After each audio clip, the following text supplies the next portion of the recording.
Good morning from Panhandle Outdoors, America's only daily outdoor TV show. Your source for fishing, hunting, and information for folks who enjoy the great outdoors. Now sit back, relax. It's Panhandle Outdoors. Good morning, folks. Welcome to Panhandle Outdoors. I'm Winston Chester. Glad you're with us on this Monday morning, August the 12th. Big week in outdoors coming up and all kind of exciting things. But let's get started with our weather, brought to us by Gulf Coast Air Conditioning. Drew Pollard and his hard-working crew taking care of our everyday comfort needs. High today, 90, low 80. That's an easy one to remember. Water temperature at the end of the period, 88. On Monday, we'll take a look at our Monday moon forecast, brought to us by Panama City Coca-Cola. Good folks down there. And you can see we have a half a moon tonight, and on 1 week from today is a full moon. So all kind of activity going on in the water and in the woods right now with that lunar phase we're coming up on. Our tide chart brought to us by Kent Forest Lawn here on 23rd Street. We're looking at a little bit better tides than we had the last couple of days.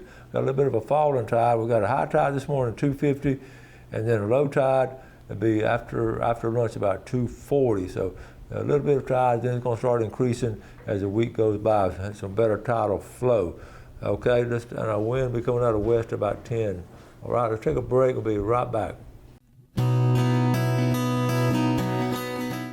Okay, welcome back. And don't forget, Friday night now, the National Wild Turkey Federation, Bay County Longbeards. Ken Paramore put this together. A lot of help. And if you want to volunteer to help some more, but it's this Friday night at 6 o'clock at the Methodist Church downtown. I want to start off with a feel-good story. You remember we had the shark attack that hit the girls about a month ago now. And remember one of the girls lost her arm and her leg. And I've been sort of following it. And I just read something really, really good. Her uncle, okay, put this long post here. I've got pictures to show. But on the post, she's talking about, I didn't know this young girl played basketball. She loved basketball, loved sports and all. And he helped her different things. So anyway, it goes in. It's been 8 weeks since the shark attack. I've been in awe. And he mentioned right there, Senator, God is good all the time, and all the time God is good. She has a good, strong faith, and it's helped her a lot get through this. And the people, the nurses have been great, therapy dogs, and she's going to be a child life specialist, and all different people help. Technology, right there in the middle, has helped Lulu. So.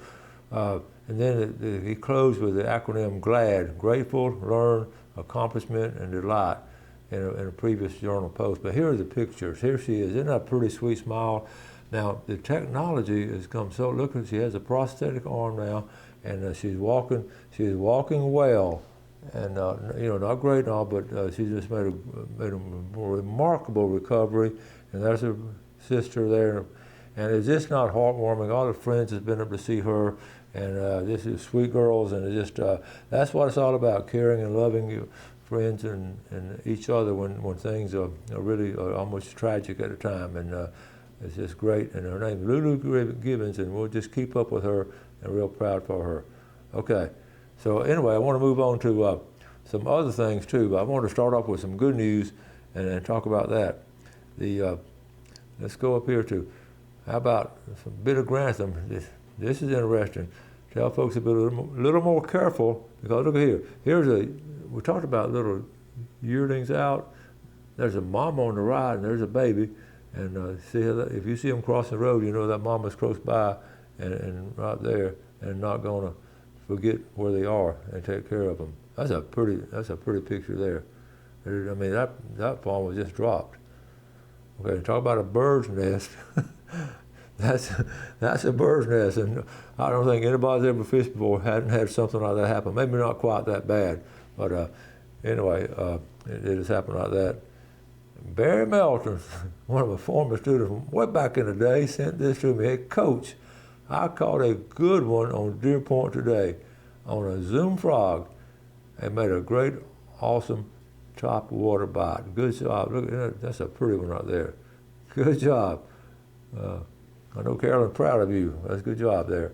For the old timers, look, this is lumber back from 100 years ago. And this is true now, because see, a lot of this is first cut. Look at the age, the rings on that, first cut lumber. and look at what we get today because they don't grow that much. But we're talking about how hard it was to drive the nails in them, but that lumber would last almost forever because it was just a hard wood there. So anyway, I just wanted to share those things. And one more, I mentioned this on the fishing report Friday. Bonita off the pier, they've had a couple of runs of some really strong bonita there. So anyway, wanted to talk. I got some other things coming up too, but the bonita bite has been really strong, and all kinds of different things going off the pier. All right, we're going to take a break. We're going to come back and remember the segment we're doing with Mike Edwards making the fishing lure. This is a middle segment, a little 12-minute segment here of Michael Edwards making these amazing fishing lures. A lot of y'all requested to see it again, so we're going to watch 12 minutes of it and then come back and I'll do a closing. So let's take a break and we'll be right back.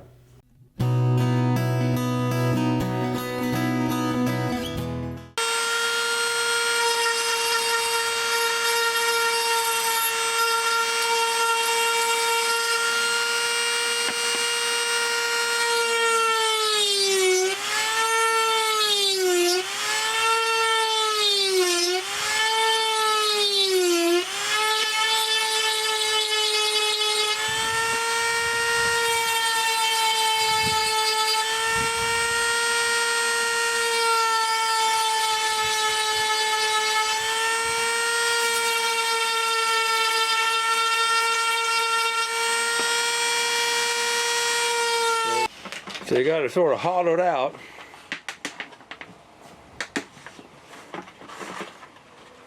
All right, what's next up? Daisy BBs. Daisy BBs, I love it. That's what makes the rattle in there is my BBs. That's the rattle right Real there. BBs. There it is, folks. The secret is out now. Mm-hmm. Now, you put 2 in each one. How many did you put in? I just put 2 in them. Sometimes I just put 1. The other thing I'm going to do is, see, I got to get rid of this rough edge around here so it sits tight to each other. Okay. So you sand it all. Okay, little sanding block.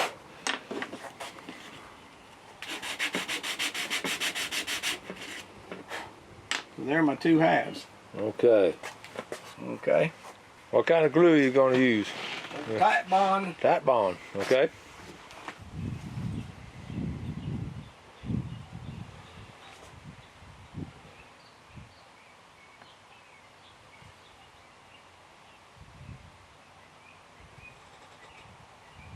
See, when I do this, I got to be careful.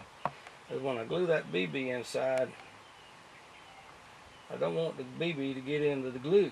Oh yeah. You don't think sometimes it does. Huh. And halfway through the drying stage, I have to pick it up and smash it, bounce it on the rear end and break it loose. Got a lot of glue in there this time, a little too much.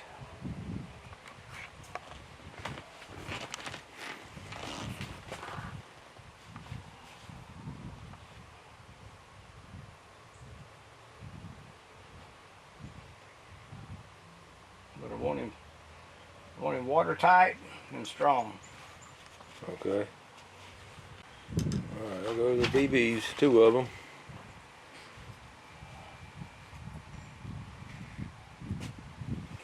See, that nail goes through there, that holds them together.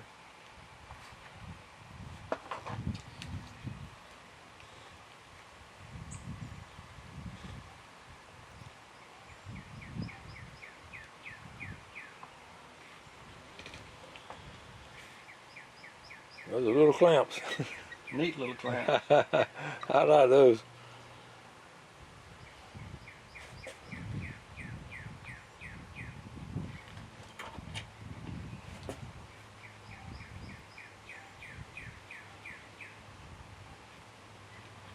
Oh, you put that many on there? I want him to go. You'll notice when I squeeze him together up here, Uh-huh. the glue will ooze out. See it? Uh-huh. So if I don't squeeze it, it might have a weak spot or a loose spot that's not good and tight. Wow. Now, we gotta let that sit there for a little bit and dry. Okay. All right. Mike, I noticed this. This is you got a little string of them? Yeah, I make a whole string of them sometimes, and then when I get ready, I just chop them off individually, and then I'll do this other process. But other than having just one little block, I can have a whole string of them, at once. That's cool. See, if I were to cut these up, I'd make all of these at one time. Okay. So yeah, I make, half a dozen or a dozen at a time. Okay, so you show me your stencil now, basically? Yeah, the old way of painting it, I would just cut out a stencil like that. Okay. And I have to have a left and a right, because you have a left and a right side of the bait. And there again, the eyeball, it's always a spot. I'd set that right there like that and take a can of spray paint and go shh. Okay. And then I'd pull him out, turn him over, and do the opposite side with the other stencil. Okay. That was when I was using the spray can stuff up. So you're using the spray can paint, we're doing it that way. Okay. Yeah. So, but now, and those are the ones that end up looking like that one. oh yeah. That looks like some of them you gave me. Yeah. Yeah. I was looking at them today. That's some cool. Okay, I was asking Mike about if you have a name. Tell us about the history about the name A and all. long time ago when I was first doing this, I used to make them out of mahogany. Okay. I was trying to come up with a catchy name, so I called them, they're mohogs, catch mohogs. The mohogs made out of mahogany catch mohogs. But I don't have a name for these now because I don't make it out of mahogany. This one just happens to be a cypress, and I like cypress to make it out of, and I like the red cedar to make it out of. And that's my old stencil paint job right there. Okay.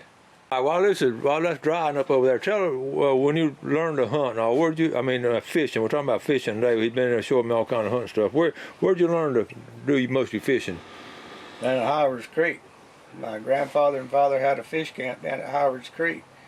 A little juke joint there. I can't remember the name of the road anymore. You'd turn right and go back down in there a couple of blocks. Okay. It was right across the street from Poker Cooper's house. Joe Cooper's house was on the corner down from us there.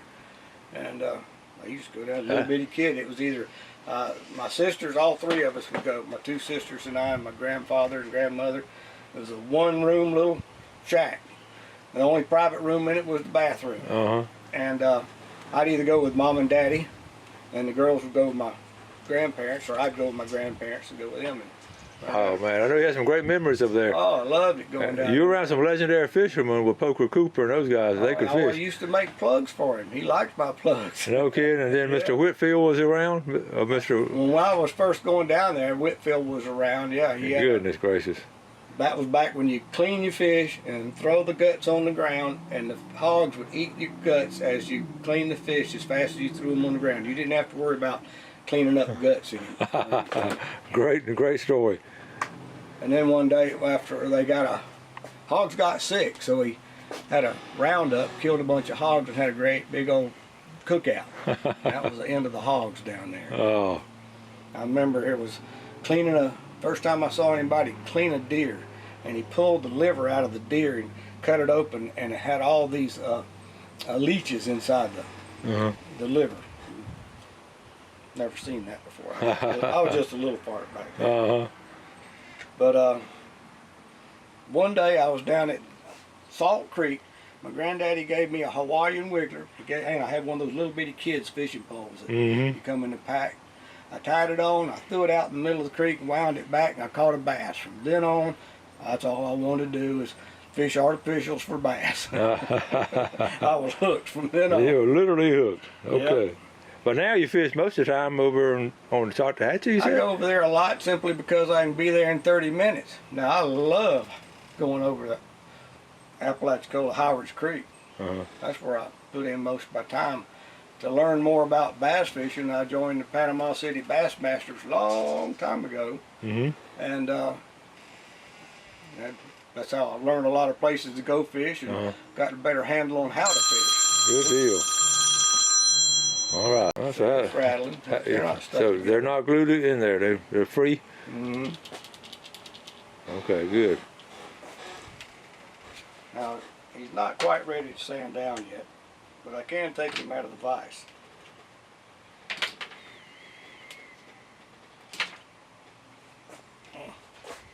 See, nail's about screwed in there, but there he is.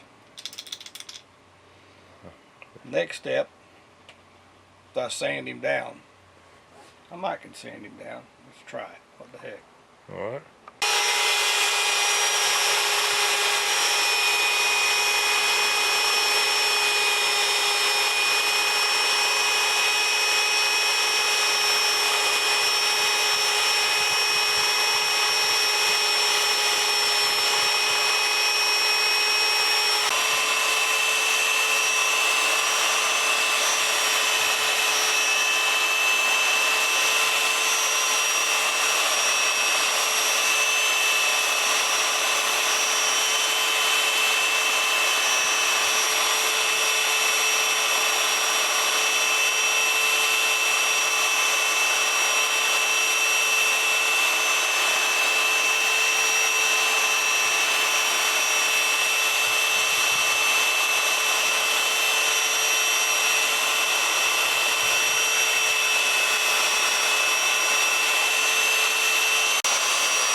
That's looking good. Okay. Okay. This is a box with all my eye screws and hooks and stuff. I'm completely out of O-rings and little cap washers. Okay. I got another shipment on the way. That's half of the fun. Hunting for my stuff when I misplace it. Get right in the center.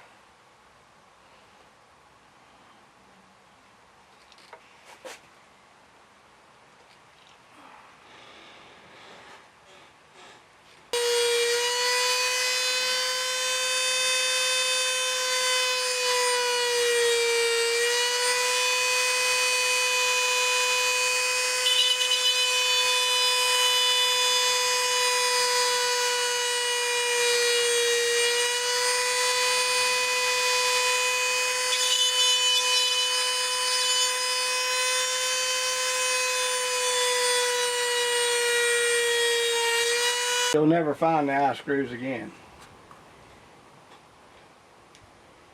And once I get to this stage, this is where I sit here and I kind of get it, refine my sanding. So I try to get all the square edges out of it and around it the best I can. Mm-hmm. Plus this smooths it up even more.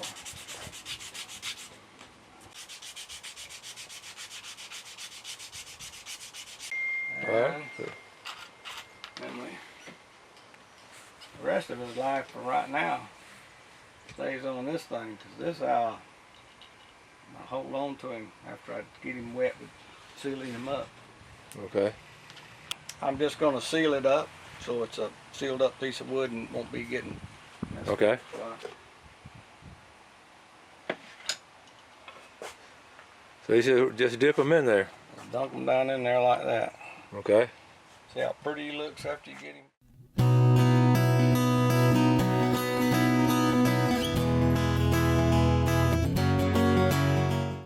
Okay, welcome back. Hope you're enjoying that. That's just some great handiwork right there, and I appreciate Mike Edwards doing that kind of stuff. Let's take a look at our fishing game time brought to us by Blue Water Outriggers in Port St. Joe. Our times today, 5:17 to 7:17 right now, and then after lunch, we're way back to 5:41 to 7:41. I got some pictures to show you, but hope we got to squeeze them in real quick. As if we don't have enough to do this weekend. Guess what else is coming up? How about the Buckmasters Expo 2024. And when is it? It's this Friday, Saturday, and Sunday. We've got a turkey bank, we've got scallop season, we've got all kinds of things going on. But anyway, you can make a good day trip. Gail and I have done this before. Saturday, you go up there and be there when the doors open and stay at about 3 or 4 o'clock. It's a fun trip, and I'd recommend anyone going to it. Right there in downtown Montgomery, right on the river there. A beautiful venue they have it. Billy Grantham sent me his cup right here on a salt block. There's Panhandle Outdoors right there on the salt block. I think he takes it off at nighttime so the deer don't drink out of it. Now this month, I haven't had a chance to talk about it, is a National Shooting Sports Month for shooting sports. And you know, we're blessed to have a great shooting range right here. I looked them up across the state, from left to right, Klondike, that's over by Pensacola. And what's tricky, of course, we have ours, it says Apalachicola. You think about the town of Apalachicola, but that's the Apalachicola National Forest. And then all throughout the state, down here, different places. These are FWC managed shooting ranges, which is really, really nice. So, okay, real quick, talking about, you know what, I'm not gonna have time to get into this, but we're gonna talk about e-bikes and doing different things on the e-bike. And it's taught the technology, how we used to walk a lot to our tree stands and the food plots and everything. And some guys now with some large areas where it's sort of a long walk, they're taking e-bikes. I have good feelings and bad feelings about it. I love the exercise, but if it's a long way, I don't mind riding a bicycle. And on St. Vincent Island, well, I rode my bicycle on St. Vincent. I don't think these are going to be legal on St. Vincent. I'm glad we don't need a bunch of yuppies out there with e-bikes running around. But anyway, we'll talk more about that as the week progresses. But I'll wrap it up for today. Appreciate your viewership. Do something good for someone else today. Enjoy the outdoors. Take care of it, and God bless. Thanks for watching America's only daily outdoor TV show, Panhandle Outdoors with Winston Chester, featuring hunting, fishing, and other activities and information to help you enjoy the great outdoors. Join us next time for Panhandle Outdoors.